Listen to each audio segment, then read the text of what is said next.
আওয়ামী লীগ আবারও পুরো জাতির সঙ্গে মশকরা করেছে। এর মধ্য দিয়ে প্রমাণিত হলো তারা কখনোই শোধরাবে না।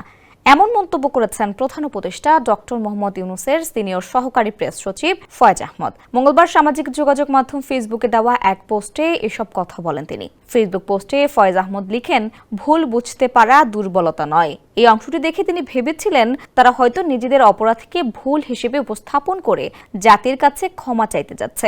পরে দেখা যায় তারা আবারও পুরো জাতির সঙ্গে মশকরা করেছে। এর মধ্য দিয়ে প্রমাণিত হলো আওয়ামী লীগ কখনোই শোধরাবে না। তিনি লেখেন, সুযোগ পেলেই এরা আগের চেয়েও ভয়ঙ্কর হবে। হিংস্র জানোয়ারের মতো মেতে উঠবে প্রতিশোধের নেশায়। যখনই কোনো না কোনো কারণে গণতন্ত্রকামী শক্তিগুলোর মধ্যে কোনো বাহাস হয়, একটুখানি দূরত্ব দেখা দেয়, তখন আরো ভয়ঙ্কর হয়ে ফেরার নেশায় মত্ত হয় আওয়ামী লীগ।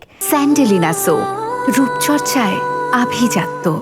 কিন্তু বাস্তবতা হচ্ছে আওয়ামী লীগ ফিরবে না। হাসিনাই আওয়ামী লীগকে আর ফিরতে দেবে না। তিনি আরো লেখেন, অন্যদিকে হাসিনা জানে তার এবং তার পরিবারের রাজনৈতিক নেতৃত্ব দলের নেতাকর্মীদের কাছে প্রত্যাখ্যাত হয়ে পড়েছে। সুতরাং আওয়ামী লীগকে ফিরতে হলে নতুন ব্যবস্থাপনায় ফিরতে হবে, যা হাসিনা তার জীবদ্দশায় হতে দেবে বলে মনে হয় না।